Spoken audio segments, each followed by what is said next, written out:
Very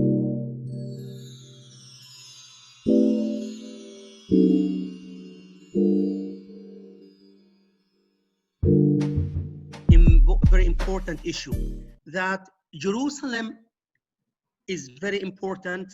It has got a special place in the minds and hearts of Muslims, Christians, and Jews. Muslims have never ever challenged the importance of Jerusalem to either to Christians or to Jews. It's not a question. We admit that Jerusalem is also important for Jews and for Christians. Let's forget about what's going on nowadays, the politics issue. But for Muslims, we've never ever questioned the importance of Jerusalem to Christians and Jews. And because Muslims have got that kind of understanding, they established an atmosphere, a system that enabled those followers of these two religions, Christians, Jews, and of course Muslims, to live side by side in Jerusalem without any sort of conflict. And I will be exploring that during these two historical periods. The two historical periods that I'm going to focus today in my presentation is the period of Khalifa Umar ibn Khattab, who died in the year 24 of Hijrah, and the period of Salah ad-Din al-Ayyubi, who died in 1193. And my rationale behind using these two periods, that Muslims at that time were in a very, very, very powerful situation. They conquered the region of Jerusalem, and of course they were the rulers, which means that Muslims at that time had the upper hand. They were the rulers of the region, and they had the once again the power to do whatever. If they want to expel non-Muslims from Jerusalem, if they want to prevent them from living there, if they want to finish them, they could. I mean, because Prof. Abu Munsha, you can share now. Try. Right.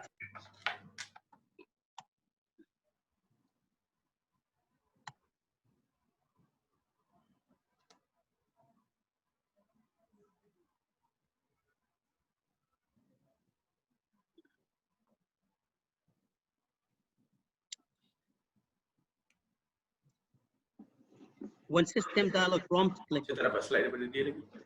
Letak email ke? No. Okay, still not open. It says one system. Can you email your slide to Hazwanuddin? I've sent it to you. I've sent it to Dr. Aisha. So. Dr. Aisha. Aisha? Yes, Aisha is working. I think she's not here. But I'm happy to send it to any. I'm happy to send it to. You just look at the chat box, haswanuddin@iium.edu.my. Yeah. Okay. Okay. All right. Once you've done that, we'll try again.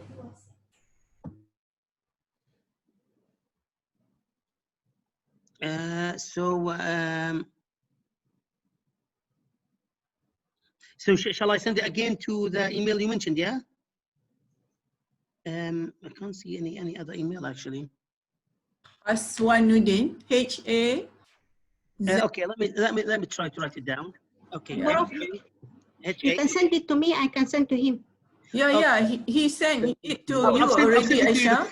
I've sent it to Dr. Aisha. Okay. Oh yeah. Okay. Then just carry on, Dr. Maher. Right. Okay. Just to get so again. So I'm concentrating on these two historical period because the Muslims were actually in power, and during these historical period, a turning point in the relations between Muslims and non-Muslims has taken place, and between non-Muslims themselves, in which in the first conquest of Jerusalem during the time of Khalifa Umar, Muslims had succeeded in liberating native Christians, Eastern Christians, and Jews from the domination, persecution of the Byzantine state. While during the time of Salah ad-Din, the Muslim conquest liberated Muslims, Eastern Christians, and Jews from the Latin Crusaders. So these two periods are so important, and when we examine the terminology and when we examine the once again the terminology of multiculturalism on the practice of multiculturalism during that period, these two historical periods are the most appropriate period to be examined or taken as an example. Okay. Okay, I have so this paper is trying to answer two questions. How did Muslims conquerors aspire to implement policies of multiculturalism in Jerusalem? Why Muslims need to implement a multicultural policies in Jerusalem? Jerusalem is very important for Muslims. It is the place of the first Qibla. It is the place of Al-Masjid Al-Aqsa. It's a very holy, a very blessed place for Muslims. Why Muslim had to implement a multiculturalism? Okay, and if they have decided to implement, what kind of grounds they laid to create or to establish a multicultural society? So this paper is trying to answer these two questions, and hopefully we will be able to answer them by the end of this presentation. But once again, what do we mean by multiculturalism? We have got a very well-known British anthropologist, Watson. He clearly noted that a multicultural society is a society or a state or a nation or a region composed of people who belong to different cultures. And then he continued to say that this kind of practices, it's not in you, but even in the past, many nations have practiced such multiculturalism with different names or with different description, either to describe this society as a plural society, multi-ethnic society, which means that although multiculturalism is a new terminology, but it has been practiced in the past, and I'm quite sure he was referring to the Muslim society in Al-Andalus and in other parts of the world a long time ago. So once again, in order to have a multicultural society, okay, or once again, let us define multiculturalism just to give more clear idea about it.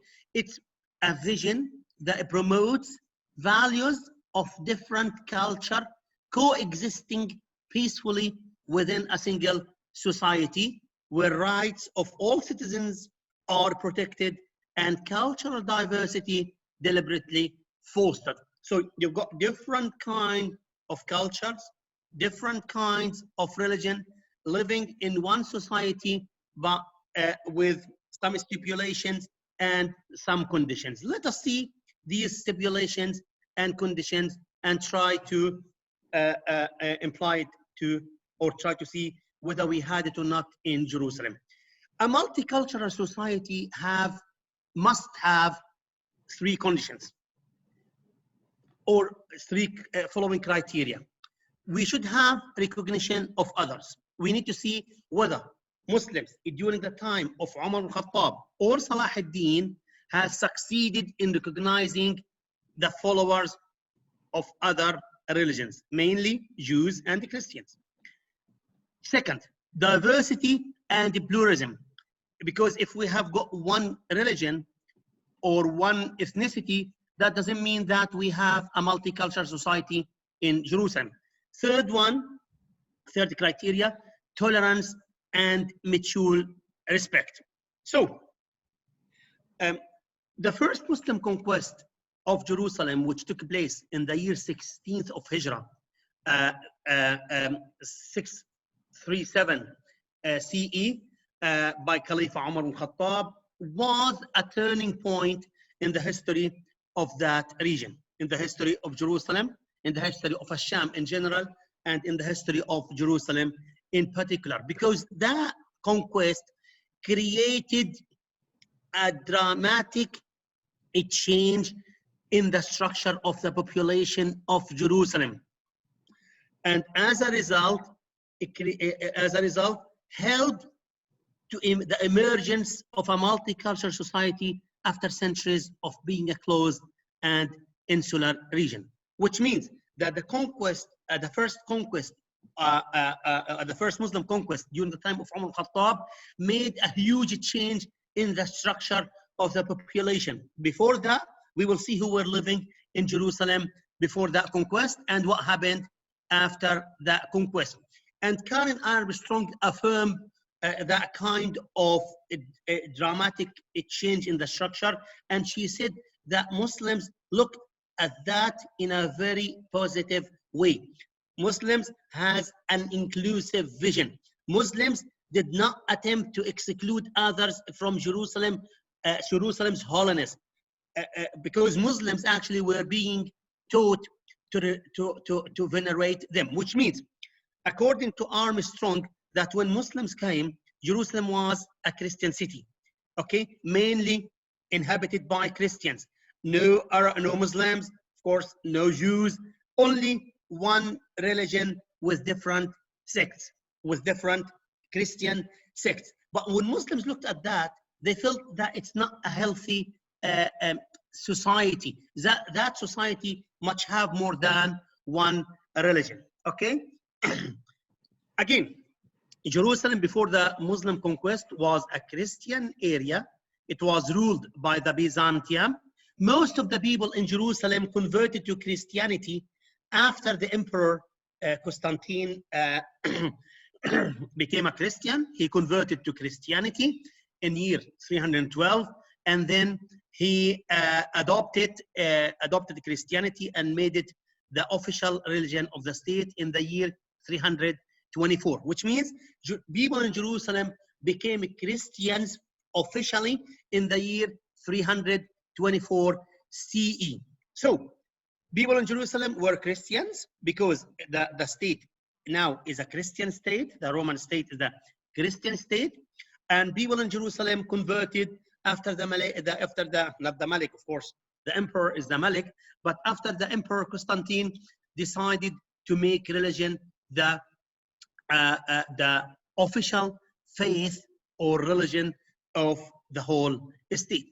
But we know that in 451, well, I mean, in the 5th century, there has been a huge dispute between Christians, okay? They had a meeting in Chalcedon, in Turkey today, to discuss the issue of the divine and the human nature of Isa alayhi salam, whether Isa is a human and a God at the same time, or whether he is a God only. And that created a split within the Christianity, which we could see up to now. And therefore, that reflected actually with the Christians in Jerusalem, because like not every single person in Jerusalem, I'm talking about Christians, adopted the same path. No, many of them adopted, because you know what happened at that time, there has been two opinions. One opinion that Isa or Jesus, Isa alayhi salam, Jesus, he is a God only, he is the son of God. Or the other opinion that Isa is a human and God at the same time. And this made a huge split in Christianity. During the 7th century, the Emperor Heraclius decided to sort out this problem by creating a new schism, okay? He tried to take some ideas from the monophysites who believe that Isa is only a God, and Chalcedonians who believe that Isa is a God and a human, and to come up with a new idea, which means monointegrism, okay? And that kind of concept, instead of helping Christians to sort out this problem, it added more and more and more to the problem.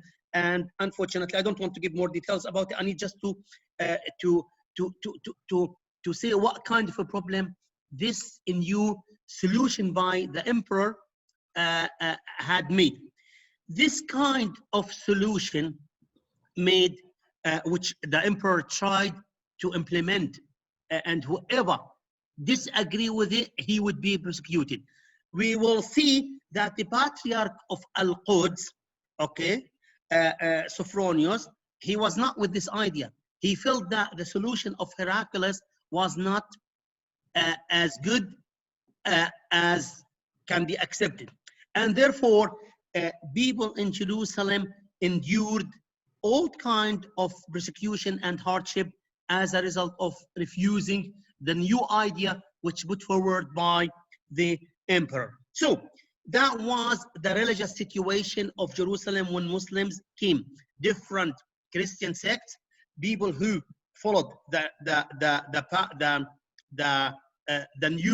new solution by the emperor were saved, were living nicely, and people who rejected the what Heraclius came with, they were persecuted. And we know at that time there were a number of revolts, a number of groups who challenged the central government of in Istanbul, of these or in the capital of the Byzantine state, and many of them, as we said, persecuted. So when Muslims came, they found that situation, and Muslims need to establish a stable society, a multicultural society, and a society in which people actually live peacefully.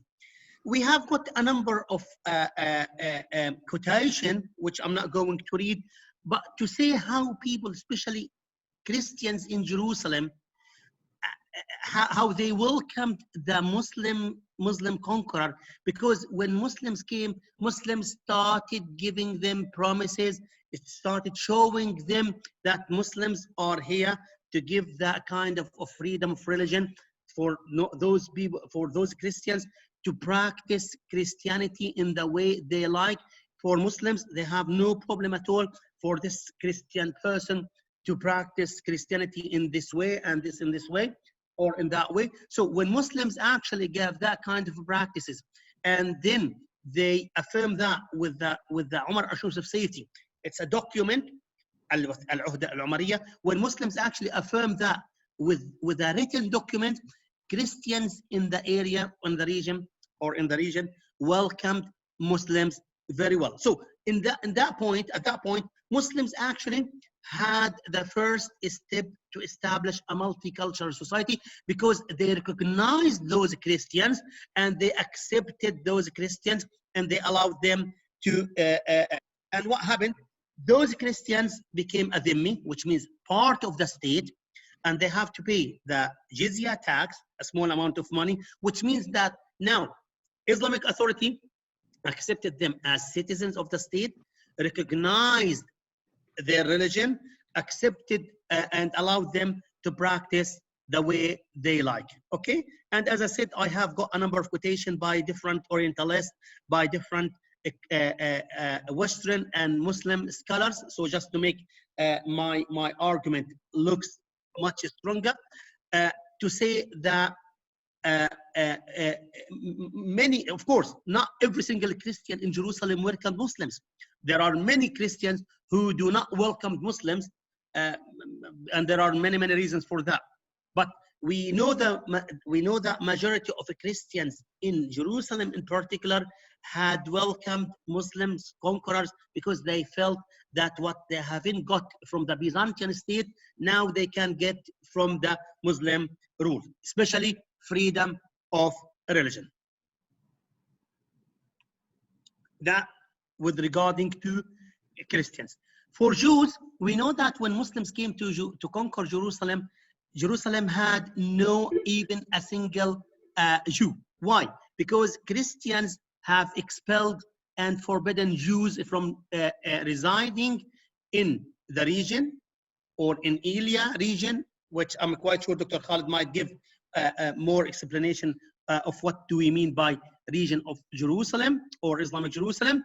So there was a revolt led by Bar Khoba in the year 135 CE, and as a result, Jews were expelled from Jerusalem, they prevented from coming back, and they were away from Jerusalem for almost 500 years until Muslims came to conquer the area. Umar al-Khattab again, You remember have 5 minutes, Dr. Maher. You have 5 minutes. right, okay. I'll try to leave some of the slides because I have got Salah ad-Din, but I'll try to okay. So the most important element here that Muslims recognize recognize the need to have more than one religion in Jerusalem. We have in Islam, there is no problem for Jews or Christians to live in Jerusalem as long as they abide with the rules of the state, and therefore we have got many narrations to say that Umar allowed Jews to come back to live in Jerusalem. Once again, because in Islam we have no problem. For Prophet Muhammad ﷺ, when he migrated from Mecca to Medina, he found 11 Jews tribe living around Medina. Then he had with them that kind of agreement, Mithaq al-Medina, and so they lived peacefully until they started creating problem to the state, and then he started dealing with them in the way he should. During the time of Salah ad-Din, also how Muslims recognize people in Jerusalem. We know that when the Crusaders came in the year 1099, they decided to not to allow any Eastern Christian to live in Jerusalem or to practice religion in Eastern fashion in Jerusalem. So Jerusalem was only a city or a region only for Latin Crusaders. They pray in Latin language. They practice their ritual in that way, in Latin way. Any other Christian were not allowed to reside or at least to practice Christianity in his or her own way. When Salah ad-Din came to Jerusalem after he made Crusaders to leave Jerusalem, that he welcomed all Eastern Christians from Abyssinia, from Al-Habasha, from Egypt, from Asham area, and allowed them to live in Jerusalem. Not only that, many historical sources said that Salah ad-Din also allowed Jews to return to Jerusalem, and then he established a quarter for them to live in Jerusalem. Once again, for him, Jews and the Christians are his subjects, his citizens, and as long as they abide with the rules of the state, there is no problem at all for them to live. There is a very important period in the history of the Crusade, which is the period of the Third Crusade. Third Crusade, which led by Richard the Lionheart, King of England, and of course, the Third Crusade took place between 1189 to 1192. There has been a long peace negotiations between King Richard and Salah ad-Din. But during these kind of negotiation, that inclusive Muslim vision appeared very clearly. We have got a number, if you read Kitab or the book of Ibn Shaddad and Nawadir al-Sultaniyah, and this actually recorded all the texts of these peace negotiation. We have got almost 17 texts to reflect on that kind of peace negotiation. One of those texts was the most important when Richard accused Muslims of occupying Asham area and Jerusalem in particular, and considered Muslims as invaders, and the basis for peace is to give Asham area, including Jerusalem, to the Crusaders. Salah ad-Din showed the Islamic inclusive vision when he said that Muslims is important for Muslims, but we acknowledge that Jerusalem is important for Christianity. So but of course, for Muslims, it's more important than in Christianity, which means that Salah ad-Din, a strong and powerful leader, he acknowledged that Jerusalem is important to Christianity, and he recognized those people. Hopefully, if I have enough time at the end, I might give more details about these kind of negotiation. The second criteria for multicultural society, diversity and pluralism. We know that Muslims need to create a solid basis in Jerusalem, which will be suitable to create a multicultural society. As we said, Muslims acknowledged the holiness of Jerusalem for Christians and Jews, and therefore, if you recognize them, you have to create the atmosphere for them. So Jews were among those people who benefited from this inclusivity of Muslims. And we know, as I mentioned before, that to have a society or a multicultural society, you can't only have one ethnicity. And therefore, Umar ibn Khattab, as I said, allowed Jews to come and reside in Jerusalem with Christianity. We have got sources to say that 70 families were allowed to come from Tabariya type areas to live in Jerusalem. And this is because Umar ibn Khattab was planning to have a multi-ethnic society, a multi-religious society. And again, let me just repeat myself, with one ethnicity, this means that there is no a multicultural society, but you need to have Christians, Jews, and Muslims. Again, those people were considered as dhimmi, and of course, the state, I'm talking about Christians and Jews, the state gave them at some point a semi-autonomous community, which means they could rule themselves in terms of relating to their religious or religion issue, marriage, divorce, this and that. So that the state gives them the freedom to rule themselves by themselves, which means that the state is recognizing them. Also, the state is looking for a plural society, and then the state is trying to facilitate their life so they can live this kind of, or they could taste this kind of benefit. And there is like, you have 1 minute to wrap up, Dr. Okay, let me. Okay, so I don't want to read these. I have got a number of quotations, but once again, what I want to say that now the state during the time of Umar Khattab recognized non-Muslims, because if you don't recognize non-Muslims, this means you won't be able to establish a multicultural society. If you don't recognize them, definitely you will not facilitate their life. You won't make their life easy. You need to have a pluralism. You need to have more than one religion, more than one group of people to say that we have a multicultural society. We know that during Umar Khattab, he brought back Jews. Salah ad-Din, he brought back Copts, Habasha, Eastern Christians, and allowed them, and Jews, and allowed them to live in Jerusalem. The last one, tolerance and mutual respect. And I would be grateful if Dr. Ahmed gave me an extra 2 minutes, because this is very important. If you want to recognize a person, if you want to have a multicultural society, if you want to practice tolerance, you have to affirm that by writing. You can't just give words. That what happened during the time of Umar Khattab, and that what happened during the time of Salah ad-Din. So Umar Khattab gave an assurance of safety. This assurance of safety is an important document that protected the rights, the lives, the freedom of religion.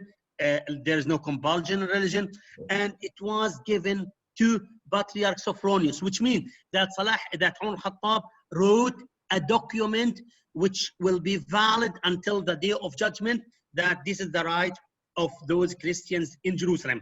When Salah ad-Din came, and we have got many examples which showed us that yes, Muslims actually adopted this document and work accordingly.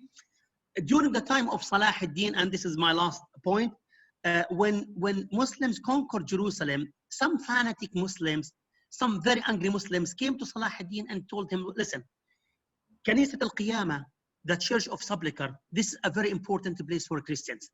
If we destroy it, Christians will not think again to come and occupy Jerusalem.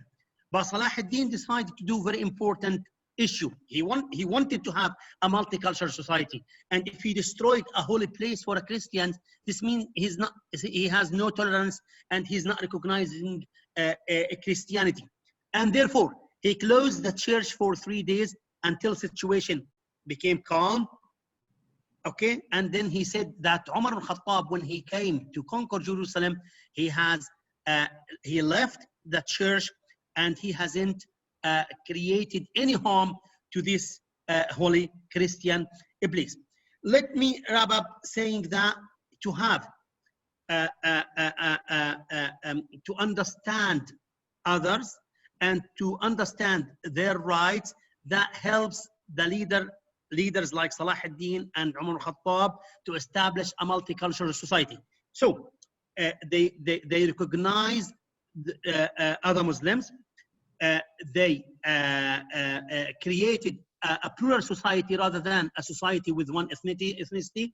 And thirdly, they had a tolerance, and of course, they tried to affirm all of these kind of practices by issuing written documents that we could return to these documents at any time, at any period.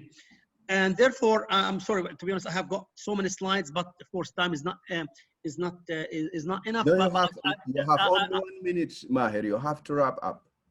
Okay, what I want to say now, last slide, and that's it. I will just jump to what I want to say, that Muslims during the time of Umar al-Khattab and Salah ad-Din al-Ayyubi succeeded in creating a multicultural society and in Jerusalem. And this is again goes back to the inclusive vision of Muslims, which accepted anyone to live within the state as long as those people have adhered and followed the rules of the state. There are so many historical incidents to be mentioned, but I think what I have said is enough to prove that yes, Salah ad-Din and Umar al-Khattab made Jerusalem a hub for a multiculturalism, and Jerusalem can be considered as a model for multiculturalism for any nation at any time and at any age. Thank you very much. Wassalamu alaikum. And I'm sorry for taking longer what I should take.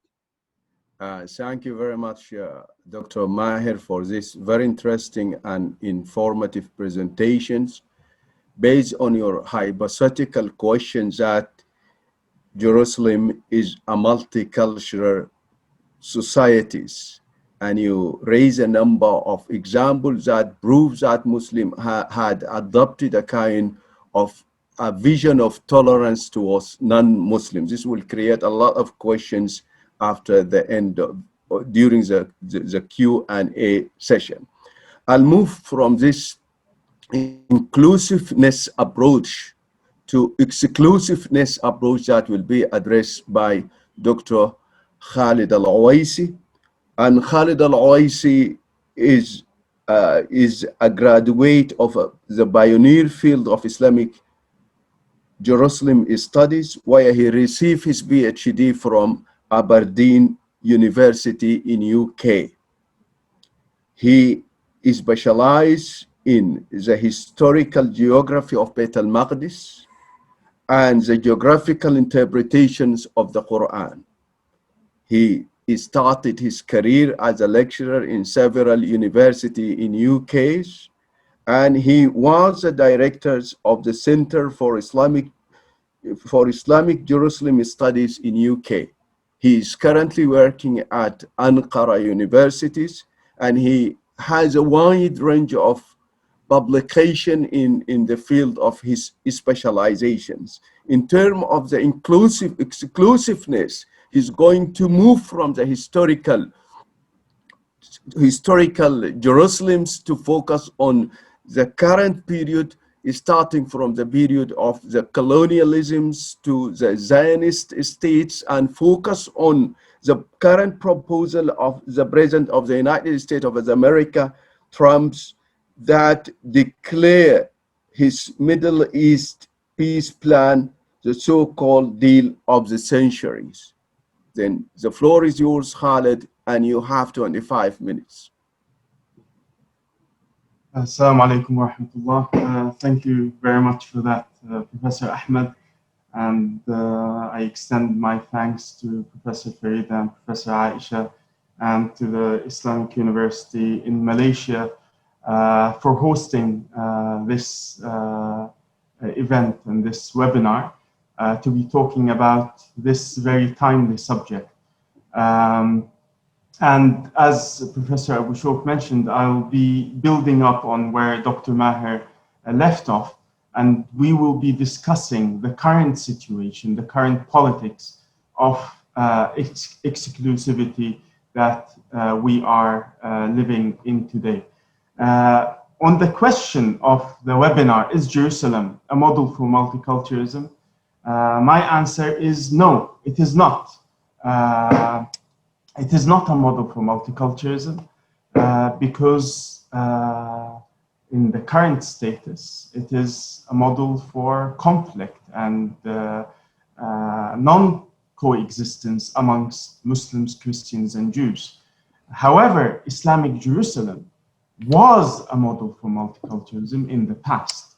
And there is a big difference between this. Only, as Dr. Maher has quoted Karen Armstrong, only under the Muslims did the people of the different religions live in peace in this very hotbed of conflict. And I will just run through very quickly. Before Islam, we're talking about the 2nd century CE, after Jesus Christ.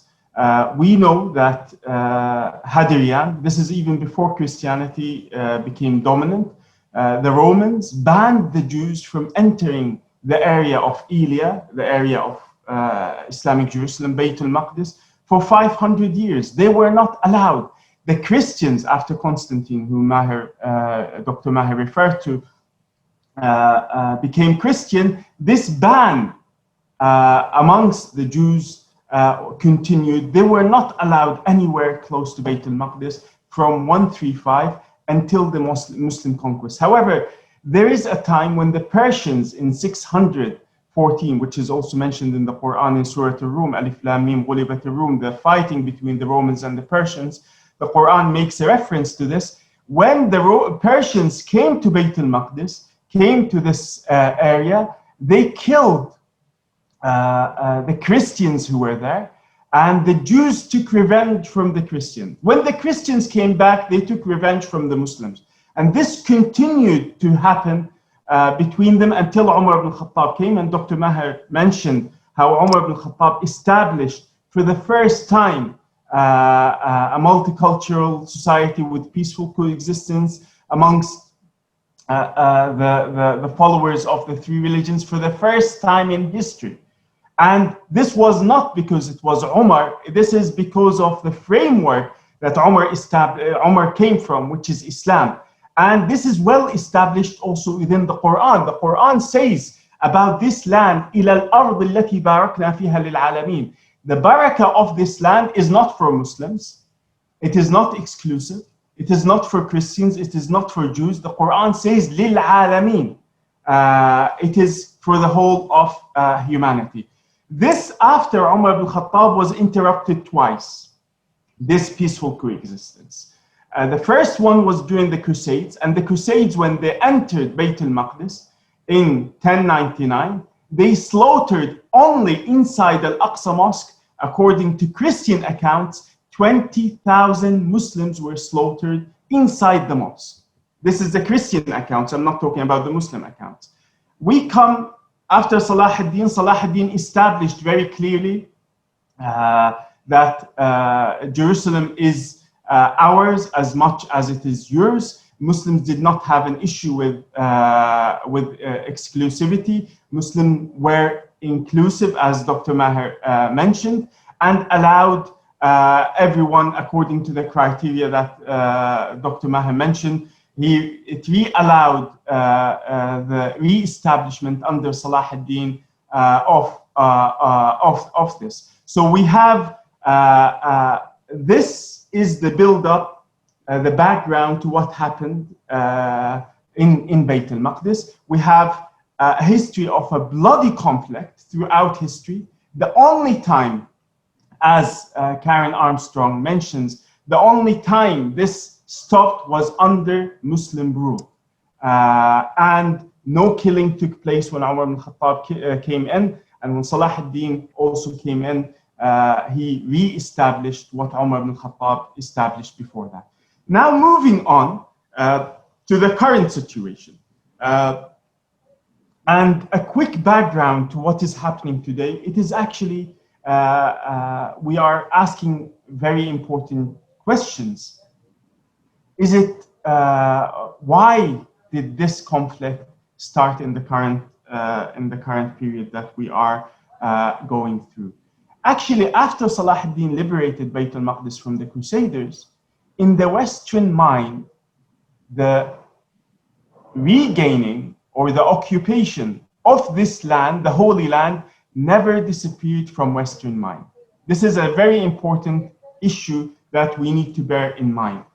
Since Salah ad-Din took Bayt al-Maqdis in the 12th century, every single century there was an attempt for another crusade towards Bayt al-Maqdis. Every single century, the direction changed from Bayt al-Maqdis towards Egypt, because without Egypt they could not secure Bayt al-Maqdis. So they, after the Fifth Crusade, the direction of the Crusades changed towards Egypt, and they all have failed. And I would like to mention a recent study by Dooney, published in the UK, talks about Jerusalem in the memoirs of Christopher Columbus. Christopher Columbus is known as the one that discovered the New World. He went to the New World to gain, to find gold, to come and occupy the Holy Land. This is written by Christopher Columbus in his own hands. His aim, as agreed with Isabella and Ferdinand, that our aim is to take this land. So this idea has never disappeared from the Western mind until they succeeded in 1798 with Napoleon, who managed to come to Egypt, occupy Egypt, and from Egypt move towards Bayt al-Maqdis. Although Napoleon failed in the continuation of his campaign, the British took this idea and developed it, and they developed it into a new dimension. It was not just about the British. This is in the 1800s. It's not about the British occupying the Holy Land. It is about creating and making use of the Jews to fulfill the British colonial understanding. And when you compare this, and particularly in the slide, you see Palmerston on the right, you compare this, his figure and his son-in-law. It was a very complicated relationship between him and his son-in-law, Shaftesbury, Lord Shaftesbury. And through this arrangement, although Shaftesbury was anti-Semitic, but he was pushing for the idea of the Jews going to Palestine to serve British interests. From as early as the 1830s, the idea of creating a Jewish colony in Palestine, as sympathetic as possible to the British interests and dependent on the British aid, is what they wanted to push for. And this continued. There is many initiatives that were pushed forward by the British until the British pushed for the idea of a Jewish buffer state to control the whole of the Muslim region. This was the starting point. And they succeeded in breaking up the Ottoman Empire and the Sykes-Picot Agreement, the Balfour Declaration, and coming on with the Hussein-McMahon Agreement, we come to the British occupation of Bayt al-Maqdis in 1917.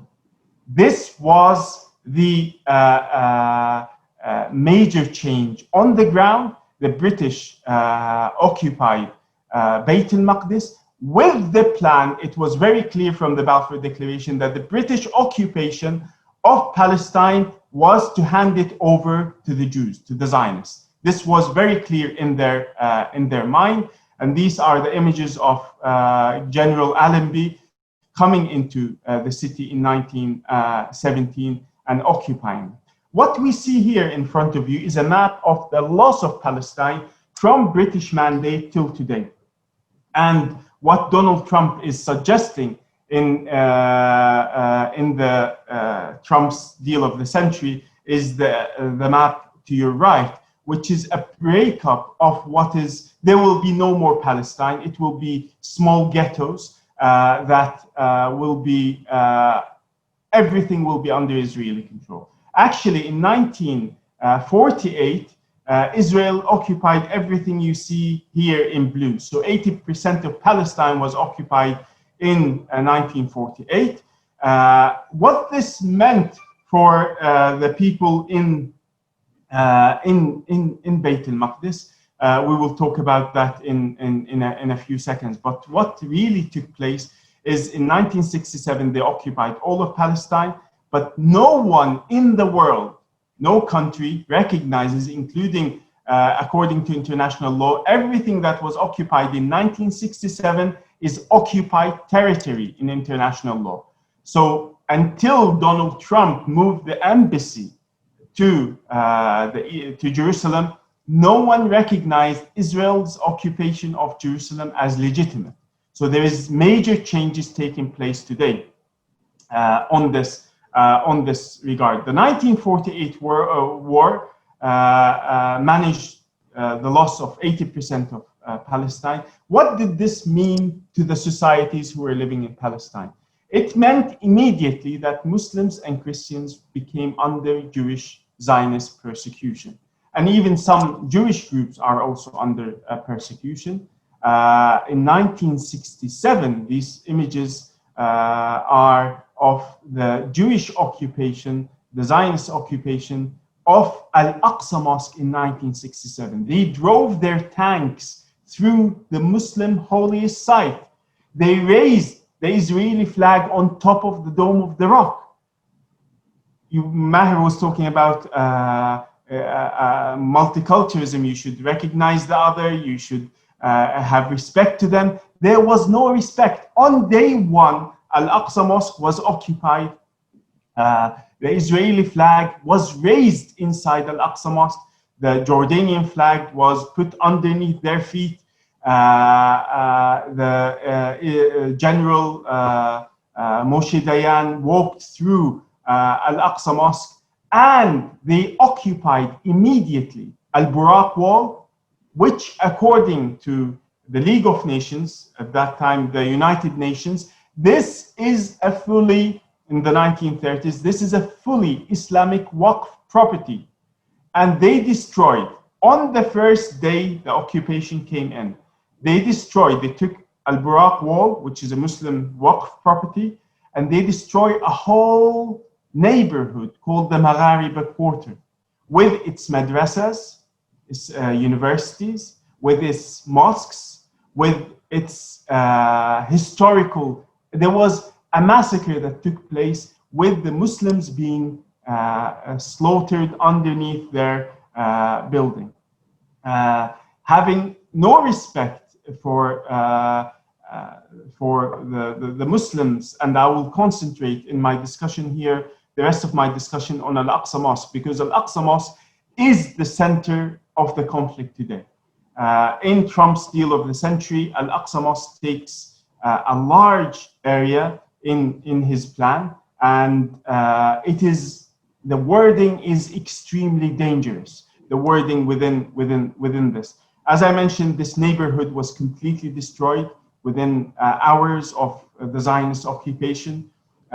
In the following year, in 1969, the minbar of Al-Aqsa Mosque, wrote by Salah ad-Din, the symbol of Muslim liberation of this land, and Al-Jami' Al-Aqsa was burned down in 1969. From that day on until today, every single day, Zionist soldiers enter Al-Aqsa Mosque with their weapons. Every single day, and this is has become a reality from 1967. The Israelis established a police station inside Al-Aqsa Mosque. They have control of the gates, who comes in and who comes out. There is tunnels exposed by Sheikh Ra'ad Salah in the 1990s underneath Al-Aqsa Mosque. There is a discussion that Netanyahu has been pushing forward together with Donald Trump and Jared Kushner, that the status quo is going to be maintained in Al-Aqsa Mosque.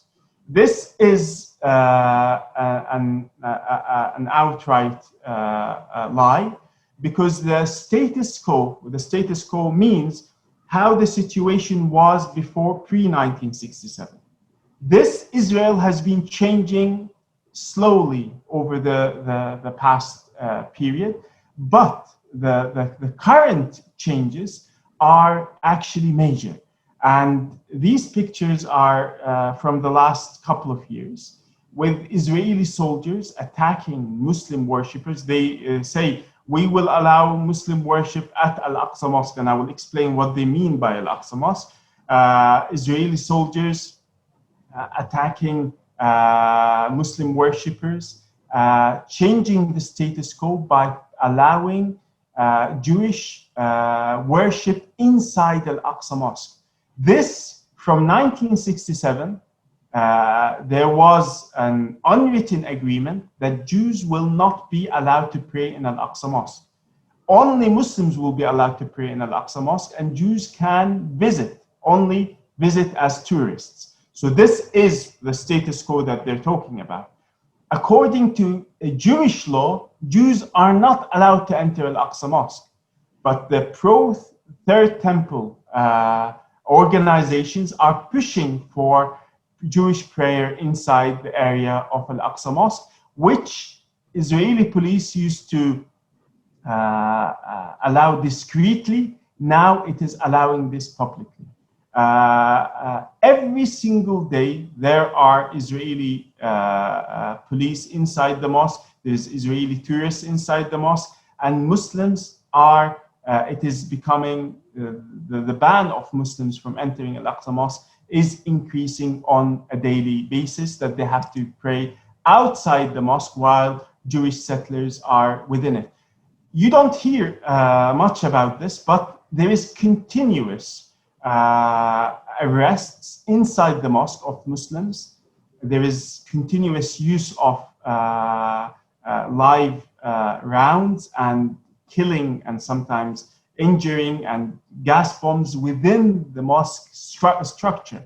And this is not covered generally within the media. If this happens anywhere, when there was an attack in France on a Jewish synagogue, the whole world went up in arms. This happens frequently, not just in Al-Aqsa Mosque, but it also happens in the Mosque of Ibrahim, in Al-Khalil, and other areas. There was a shift in this in the year 2000 after Ariel Sharon came to Al-Aqsa Mosque, and this started the second Intifada. From there on, there has been continuous aggression over the mosque. Coming now to Donald Trump's discussion on this issue, the Donald Trump's deal of the century, what it means for Al-Aqsa Mosque, and I will talk specifically about Al-Aqsa Mosque because it is the heart of the conflict, but in general for Palestine, As I showed you in the map earlier, it will mean the end of anything ever to be called Palestine. There will never be a sovereign state called Palestine. It will always be under Israeli sovereignty. Even if there is a Palestinian president, he will have no army, he will have no weapons. It will be under Israeli sovereignty. That's one. Jerusalem, according to Donald Trump, east and west of Jerusalem will always be under Israeli control. What they used to talk about earlier is that East Jerusalem will be the capital of Palestine. This will no longer exist. Jared Kushner, in the wording of the deal of the century, talks about a single village in East Jerusalem on the border outside the barrier, the separation barrier, that can be called Al-Quds. If the Palestinians want to call this Al-Quds, then they can call it Al-Quds if they wish to do so. So even the arrogance of saying you can change your terminology, do whatever, Jerusalem, east and west, will always be under Israeli sovereignty. On the section, and this is I'm quoting directly from the deal of the century. On the section, Jerusalem's holy sites, it praises Israel for protecting the city's holy sites and says that Israel has done a wonderful job. It overlooks the destructions of the Magharibi quarter, the mosques in the Magharibi quarter, the buildings, the madrasas, the colleges. It overlooks all of this. It overlooks that they have encroached upon part of Al-Aqsa Mosque, Al-Buraq wall, and took it completely. And it says it's a protector. Then it lists 31 holy sites in the city. And 17 of them are Christian. 13 are supposedly Jewish. And according to a Jewish NGO, it says most of the Jewish sites have no relationship to Judaism whatsoever. It does not name one single Muslim site within this document. It says the Muslim holy shrines with no mention of a single mosque or building or madrasa or structure which the whole city is full of. When it talks about Al-Aqsa Mosque, it does not use the word Al-Aqsa Mosque for the area.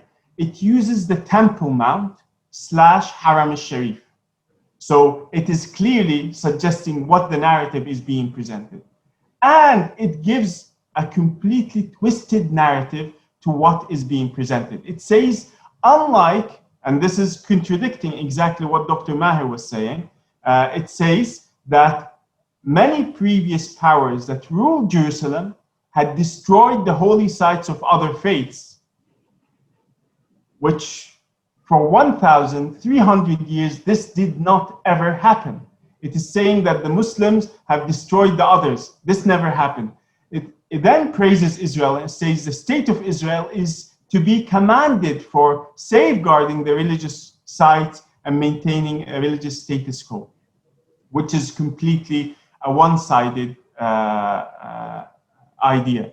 Then it says each day Jews pray at the Western Wall, Muslims pray at the Al-Aqsa Mosque. And what it means here by Al-Aqsa Mosque is a very specific building within the area of Al-Aqsa Mosque. And the Christians worship at the Holy Sepulchre. Very quickly, what Al-Aqsa Mosque is to Muslims, according to Donald Trump's plan, Al-Aqsa Mosque is only this building. This building is Al-Aqsa Mosque. The rest of the area is Temple Mount. So only this building is Al-Aqsa Mosque. This building is only one part of Al-Aqsa Mosque. The Al-Aqsa Mosque, you see where the minarets are of the masjid. They are on the external walls. Al-Aqsa Mosque is this whole area. This is well established in all Muslim accounts. The Dome of the Rock is in the heart of Al-Aqsa Mosque, the whole area. And this is well documented, as you can see. This is the definition presented to the UNESCO, and the UNESCO approves this definition. presented by Jordan and Palestine, that Al-Aqsa Mosque and Al-Haram al-Sharif are two identical, constituting this whole area. What Donald Trump's deal of the century is suggesting, that we should divide this area of the mosque where people of every faith should be permitted to pray at the Temple Mount Haram al-Sharif. This is extremely dangerous. This will start a religious war.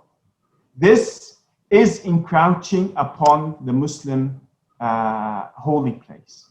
It is saying that the area of the mosque, Al-Aqsa Mosque, need to allow the worship of Jews and other people. Christians do not want to worship at this site because this has no religious importance to them. The wording within this text sounds very inclusive, but it is extremely dangerous and extremely exclusive. This is in page 16 of the document. And it says only peaceful Muslim worshippers should be allowed in this area. Peaceful Muslim worshippers, between quotation marks. And I will show you, this was stressed in the agreement with the United Arab Emirates and Bahrain just a few days ago. These exact words, if you look at the wording in red, in yellow, I will come back to them in the joint statement signed between Bahrain and the United Arab Emirates. The changes that are taking place today is, according to the deal of the century, it is about ending the Palestine issue.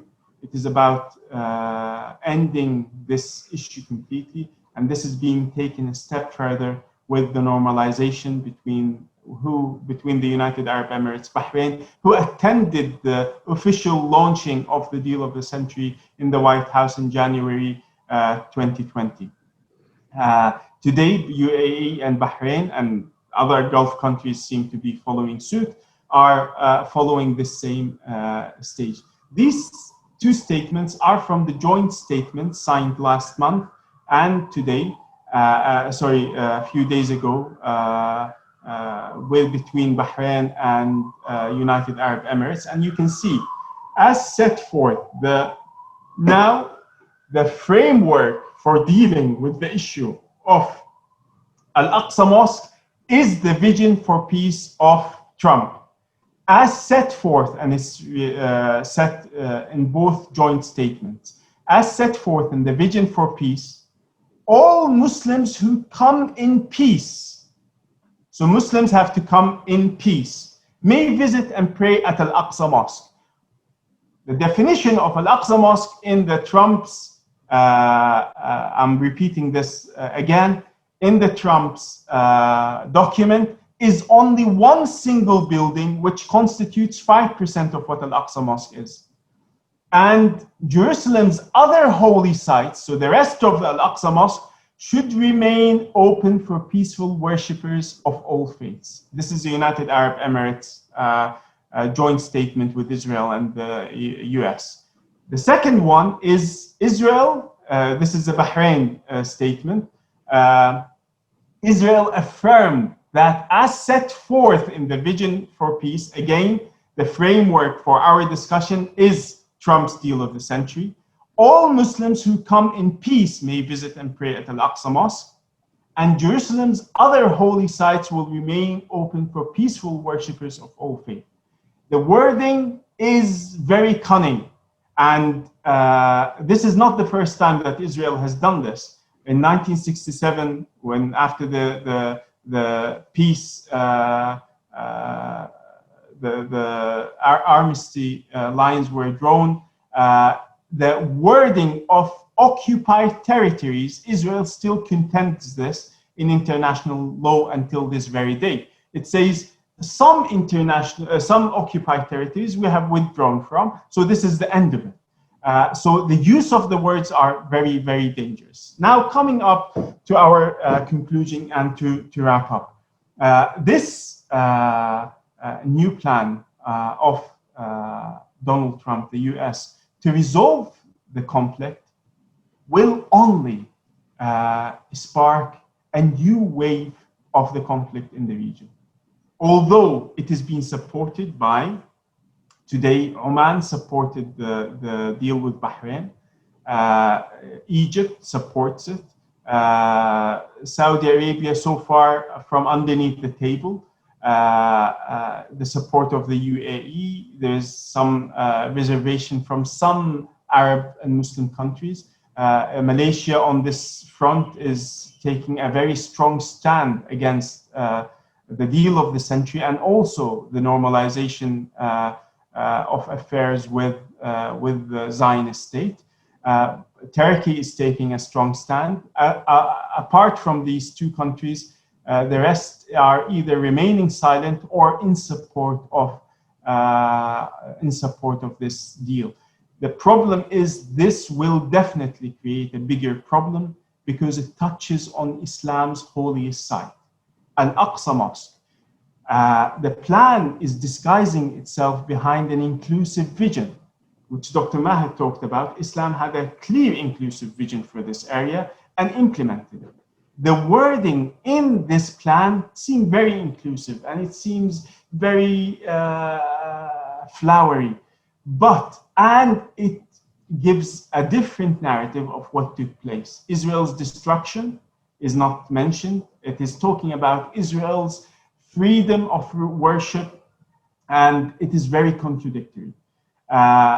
Altering the state in Al-Aqsa Mosque will happen through three stages. The first one is revoking Jordan's administration, the Waqf administration of Al-Aqsa Mosque, giving Israel full sovereignty over Al-Aqsa Mosque, and terminating the ban on non-Muslim prayer inside the mosque compound.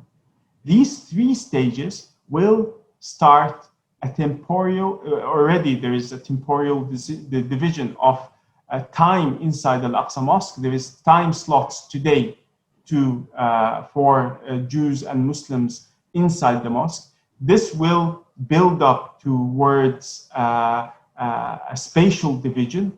The area of Bab al-Rahma, the Mufti, the ex-Mufti of Jerusalem, Sheikh Al-Quds, Sheikh Ikrim al-Sabri, said that there are clear plans, and Sheikh Salah also talked about it, of taking chunks, large areas of Al-Aqsa Mosque and turning it into a synagogue. This is the second plan. And the third plan is by the pro-temple organizations who have become moved from the margin to the mainstream in Israeli society. They are pushing for the complete destruction of Al-Aqsa Mosque and the building of a temple over the whole area of the mosque. Israel has capitalized on the COVID-19 pandemic and Muslims not being allowed to access Al-Aqsa for 2 months. And the complicity of some Arab states is helping in this. Just 2 days ago, they were installing new cameras and sound system on the walls of Al-Aqsa, which was not ever done before. This was the Waqf issue. The restoration of the Al-Aqsa Mosque was in the hands of society, the Waqf, and now it is no longer in their hand. Now it is in the hands of, unfortunately, the Israeli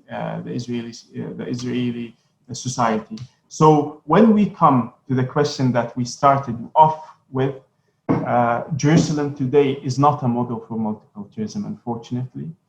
Islamic Jerusalem was the model for multiculturalism, and I'll stop at that. Dr. Ahmed.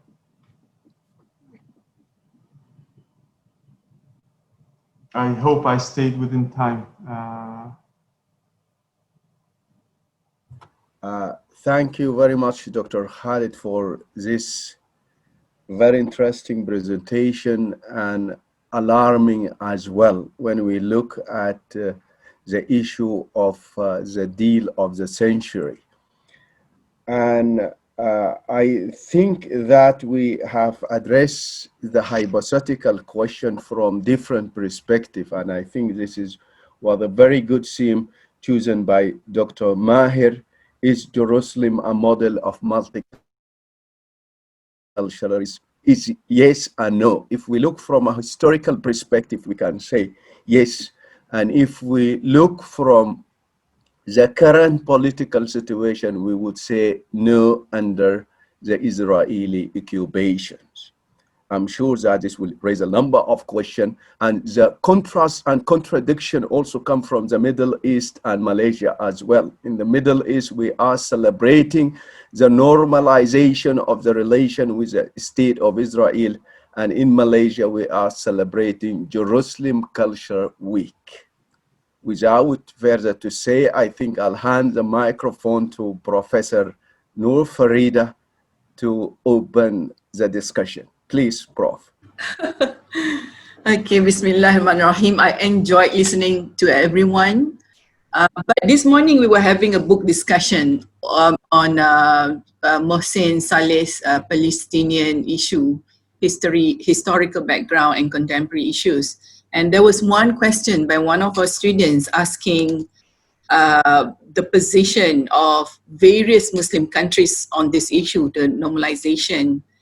And I think it was a difficult question, but I think it's a question worth asking, that how come we are not on the same page? And I think there was one question earlier on this as well. What do the countries who support the normalization get in return? What are the benefits of supporting that? I think I throw back this question to our esteemed panelists and also the moderator if you wish to answer it.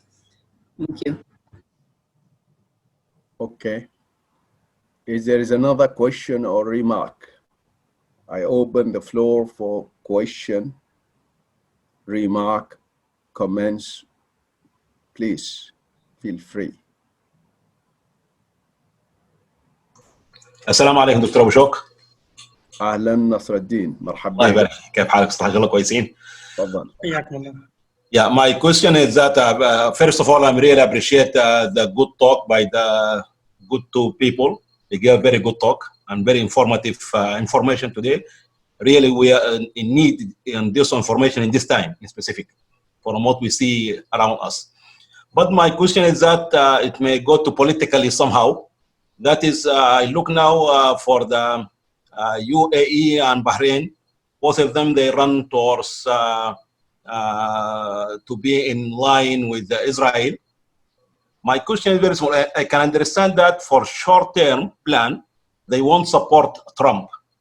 And I guess this is why Trump, even last time he came to Sudan, he would like just to give order to the people over there to support Trump. That means you have just to say that we can go together in line with Israel.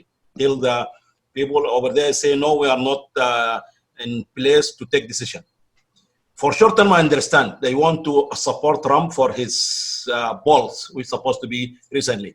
But for medium and long term, those people, they don't have a kind of people whom can think for them that they are going wrong way, or whatever they implement right now for the short, medium and long run. What are they going to do? Especially for Mr. Khalid. Okay. Yeah, I really want to find out from their how those people think for medium and long run planning, strategic planning for the country. Did they take the right decision? Yeah, medium plan, short plan, I understand. But medium and long plan, this one, I guess something going wrong. I hope that to have an answer, because really this one, I don't know really how the things work.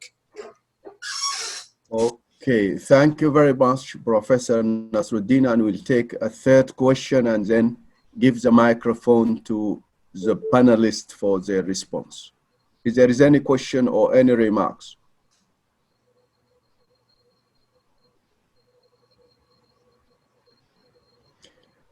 Okay, then we'll proceed with Dr. Maher.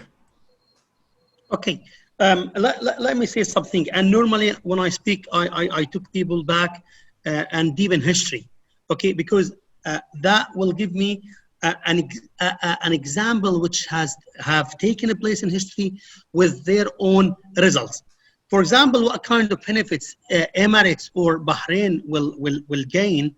I'm telling you, if we look back in history, most of the political entity in the Muslim world which sided or decided to have some sort of collaboration with the enemies of Islam, either during the Crusaders period, during the Mamluk period. All of those entities let me put it this way. All those entities, political entities, which decided to have some sort of alliance-ship with the Crusaders, with the Mongols, with the enemies of Islam against Muslims, they were strong entities, and because of that alliance, they turned into a very weak entities and then disappeared. What's going to happen to Emirates or Bahrain, I think they are going that way, because Dr. Farida and Dr. Nasruddin ask what kind of benefits in the long run. For me, I don't see any sort of benefits. If we are talking about economics, yes, that's fine. We could sell you and buy you, but Emirates or Bahrain could sell and buy from other nations. Israel is a very tiny state. It's located quite far from them. Emirates has got Iran, which is just next to its door, and therefore it's like they want to have that kind of normalization with Israel just to please Trump on the first place. Okay, what kind of benefits they will be getting in the future, I doubt. Look at Egypt, what happened to Egypt after the peace treaty with Israel. Look at Jordan, what happened to Jordan. And therefore, what I would like to say, all those entities who had that kind of alliance-ship against their own people, okay, that made the process for their disappearance much faster. So this is what I could say, and I'm quite sure Khalid has got something else. If you address it from the side of Israel, Dr. Maher, you don't think this will pave the way for the Israeli to take an action against Iran, and this will give her a better position in order to control the whole area? Yes, Dr. Ahmed, for Israel, if they have got some sort of normalization with a state located on the moon, that would be for their benefit. Israel established almost, from 1948 up to now. Israel is struggling. Okay, Israel is trying to normalize relation with every single person in the world. Okay, and they haven't succeeded so far. Therefore, with their normalization with Emirates, with their Bahrain, they have gained a lot. Emirates and Bahrain will not gain that much, but for Israel, yes, they will be actually, they will have a footstep in an area very quite close to Iran. They will be having an area very close to Iran mainly, and of course other places. But for Israel, any sort of normalization will be added to their benefits. For Arab countries, this kind of normalization will create more and more troubles and problem in the long run, especially has got a very strong opposition. And now this opposition will start working either secretly or in a different way. So for Israel, yes, they are benefiting a lot. For Trump, yes, he has got a general election, and I think he will be using this kind of normalization between some Arab countries and Israel, just to tell people in the state that in our foreign policy, yes, we succeeded to have peace agreement between two important countries, although Emirates and Bahrain not important countries, and so we succeeded in our foreign policy. For Emirates and Bahrain, on the long run, no way they can get anything from this peace or normalization with Israel, but they will be having more and more troubles, which I'm quite sure they were trying to avoid for ages. Okay, thank you very much. Let us proceed to Dr. Khalid. Thank you very much for that, and I'd like to thank those who asked the questions. Actually, it's a very important issue to deal with, but we need to bear in mind two important things. One is Israel is a Western project. It is serving Western interests in the region. And what I tried to do is show you the background to this, that it was initially serving British interests, then it turned to serving Western interests, and particularly the United Arab Emirates and the United States. And one important thing that the current running for president made a statement 2 years ago. He said, if Israel did not exist, we would create an Israel. This he said in the White House. If Israel did not exist, we will create a new Israel because we need to control this region, and the only way to control it is through this buffer state or this client state in the middle. You need to bear in mind that all these other states were created also through the British and Western influence. The United Arab Emirates was created only a few decades ago after the British. You look at all these states, there is a direct contact between them and the West. And Donald Trump, for the first time in American history, made it very clear that if they stop supporting these states would crumble and fall down immediately. Donald Trump made it very clear in his speeches over the last 2 years. I'm sure all of you have heard him. He said, I called King Salman and I said to him, we need more money. And he gave us the money. He said, I called King Salman and told him, if we lift our protection for 2 weeks, Saudi Arabia would fall. You're talking about the biggest state in the Gulf, and these are open threats. Then it moved from 2 weeks to 2 hours. These states cannot survive without this. They do not have the support of the people. If you look at these states, the people are not supporting these governments. If you look at the human rights positions in all these countries, it is appalling. And the West is overlooking all these issues because they serve a particular interest. The question both Professor Farida and Professor Nasruddin referred to, what are the gains then for these countries, whether short or long term? What is the gain? The one, I agree with Dr. Maher, the one that's gaining here is actually Israel, gaining out of these agreements.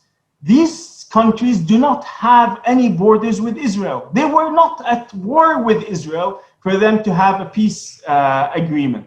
It all sounds quite bizarre, but you need to bear in mind the second issue is these relations with Israel are not new.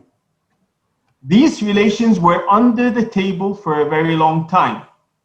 There has been relations between Israel and Gulf states for at least the last decade. There was the assassination of a Hamas member in the United Arab Emirates, and the Mossad has infiltrated the United Arab Emirates and managed to kill someone from the Palestinian resistance inside the United Arab Emirates. Put this aside, what followed from there is there was in Athens, in Greece, training between Israelis and United Arab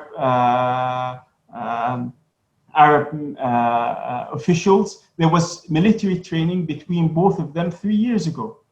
They were side by side training. Put this aside, the official statements that were coming from the United Arab Emirates in the last years, it is praising Israel. Both these countries, Bahrain and the United Arab Emirates, were at the deal of the century, signing of the deal of the century. Bahrain hosted the first conference on the deal of the century in the region. This is not new, but the one in the idea that they are just giving some short-term support for Donald Trump and Netanyahu in their election, this is something that will count for both Donald Trump and Netanyahu within their own circles. But what benefit does this bring to the United Arab Emirates and to Bahrain? It does not really bring any benefits. No Israeli tourists are going to come to, actually the Israeli TV showed a presenter fainting on live TV in Dubai, saying it was too hot. It's impossible to come to this place.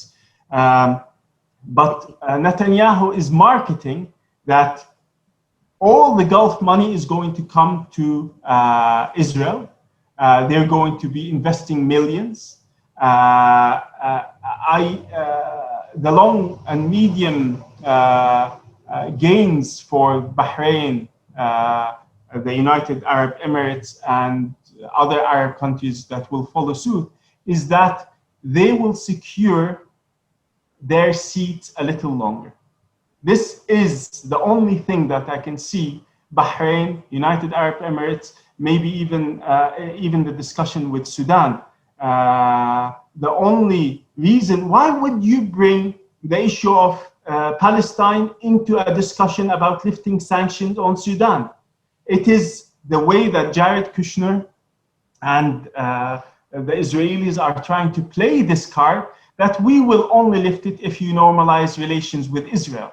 So the conditional support for any state in the region is the support for Israel. Sisi is already doing that, and Israel recognizes this openly. The only thing that these governments, not the people, I'm not talking about the people, these governments will do, it will give them a little more legitimacy. In the case of Mohammed bin Salman, he needs legitimacy in the West to be able to become the future king of Saudi Arabia. And the only way that this can happen is by having normalization with Israel. The real discussion is not about UAE and Bahrain. The real discussion is about testing the water for Saudi Arabia going forward. Kosovo signed an agreement. This did not even get much coverage. Israel, Netanyahu is trying to tick as many boxes as possible in order to prepare the ground for Saudi Arabia. It was released that Netanyahu had visited secretly 2 years ago United Arab Emirates. He visited openly Oman last year. And there has been leaks about Mohammed bin Salman had visited Israel 2 years ago. This was leaked in the Israeli media. After a deal is signed, this can then become public knowledge, unfortunately. So it's about securing, going back to the question, it is about securing their seats for as long as they can, because without Western support, these countries really will not be able to survive in the region, because they don't have a democracy, they don't have a system in place. If the Western support is lifted, then the whole structure, in my understanding, would fall down. Any question, please? Let me start from your concluding remarks, Dr. Khalid. You mentioned that the state of Israel is testing the water now and try to get the Kingdom of Saudi Arabia on board. All the political scenarios emphasizes that the Saudi state will join soon. But if the Saudi joined the normalization team, to what extent this would affect the situation inside Palestine, and meaning Gaza Strip and in Al-Daffa Al-Gharbiyya? How this would affect the stand of the Palestinians themselves and the stand of the Muslim world at large? I think just on this point, it goes back to the bigger picture that Jared Kushner and Donald Trump have, together with the Israelis, have put down on paper in the deal of the century. That plan is to finish any resistance from Gaza. Because in the West Bank, the Israelis have full control. Gaza has developed its own resistance, even the weapons, it has developed its own weapons. And yesterday, I'm sure Professor Ahmed and others are aware, Al Jazeera aired a documentary about how Egypt, the United Arab Emirates, and other Arab states are trying to cut any military supplies to Gaza. And this is part of the deal of the century. Israel tried to demilitarize the resistance in Gaza, failed over the last 10 years, completely failed. Every time it tried, the resistance has become stronger. Israel had come to the conclusion the only way this can be done is through Muslim and Arab hands. Israel will not get its hands dirty in demilitarizing Hamas and the resistance in Gaza. It will use its allies, particularly Sisi, Mohammed bin Zayed, and the other Arab leaders, will join and demilitarize Hamas completely. This was clearly written in the deal of the century. And when I read this in 2020, in January, when I read, how can they demilitarize Hamas? They have failed. Today, it has become clear that it will be done through Arab and Muslim countries. They will demilitarize Hamas. And this will be the only way forward for them. This will affect hugely the rest of your question about how will it affect the people in Palestine. This will end anything about a future Palestine. What is being drawn in the map, even if you had looked at the map presented by Jared Kushner in the document, he's talking about putting bridges or building tunnels to connect Palestinian areas, because it is impossible to have a Palestinian state when you have a little chunk here, another chunk on the other side, and another chunk on the other side. It is impossible to connect these places together. And the plan is that we need to connect them in some way or another with a demilitarized Palestinian state with no sovereignty. And it seems that Abu Mazen, the current Palestinian president, who actually has no sovereignty even today, he is in a very difficult position. He's joining ranks with the Palestinian opposition in order to keep himself in the picture. He's no longer valid for Israel. Israel is trying to push for the option of Mohammed Dahlan, who is very close to the United Arab Emirates, who has brokered this deal with Tony Blair behind the scenes. There is a lot of things happening behind the scenes, and it is a very sad development for the Palestinian issue. And in particular, I just finished a paper that will be published in Inside Turkey about the future of Al-Aqsa Mosque in Donald Trump's deal of the century. It is a very dangerous state for Al-Aqsa Mosque. Al-Aqsa Mosque has been under occupation since 1967, but this latest change will mean that Al-Aqsa Mosque will no longer be Muslim. It will be given up to Israeli sovereignty with the blessing of United Arab Emirates, Bahrain, Egypt, and even there was suggestion to bring Saudi Arabia onto the Muslim Waqf committee and take out Jordan from this equation. These are real suggestions on the ground, but limiting the idea of Al-Aqsa Mosque to 5% of what Al-Aqsa Mosque is. So what it means in reality is a very dangerous development. In the last century, this is the worst development for the Palestinian issue. Okay. Thank you very much, Dr. Khalid. And we have 15 minutes or 14 minutes left. If there is any question, any remark before we wrap up the session.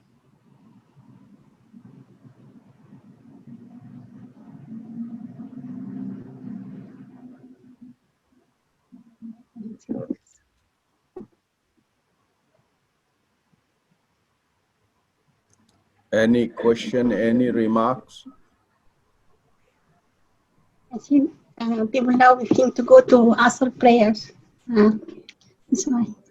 Yes, Dr. Aisha, please. No, I'm just saying that people are going to Asr prayer, Salat al-Asr. Right. I see. All right. Okay. This way. So, I see. okay. Can I ask a question to Dr. Maher, if it's possible, about the historical? Yes, please. Yeah, go ahead. Yeah. Make it a very short one.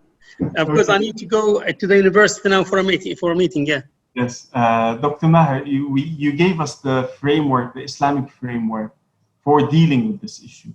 We see that we had an inclusive framework in the past, and today we have an exclusive one, although it is covering itself with an inclusive vision. If, according to this plan, the Trump and the Israeli plan is pushing the idea for an inclusive vision, how can we test it that it is really inclusive? The wording seems very inclusive. It might misguide a lot of people when they're reading that we want all the places of worship to be open for everyone. It sounds very deceiving under the pretense of being inclusive. How can we test it? You had the criteria, 3 criteria for a multicultural society. How can we implement this into today's?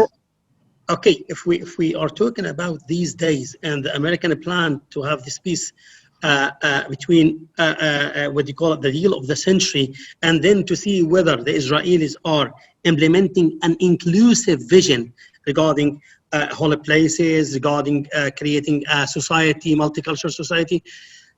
Israel has been saying this for ages. Okay, Israel in every time is trying to show itself as the most democratic state in the region, the most state that allows every person to practice his or her religion freely. With regarding to when we like compare between the Islamic inclusivity and the Israeli inclusivity, there is no comparison at all. Okay, first of all, let's put it this way. If we are talking about allowing every single person to pray in Al-Aqsa Mosque, we know that if Muslims lose their sovereignty on that part of the world, whatever the Israelis says about inclusivity, it will not work.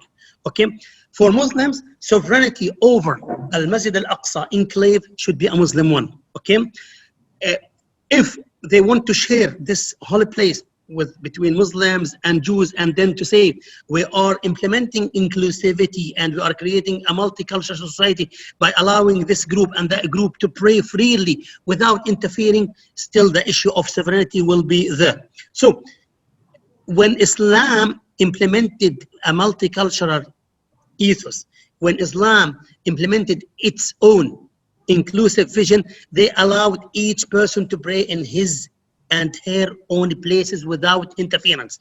This has been affirmed by a written documents to say you have got a church, no Muslim will come close to that church, no compulsion in religion, no one will interfere, you could do whatever, you want to get married, you want to divorce, you want to do this can be done according to your own religion. With the Israelis, it's a totally different picture.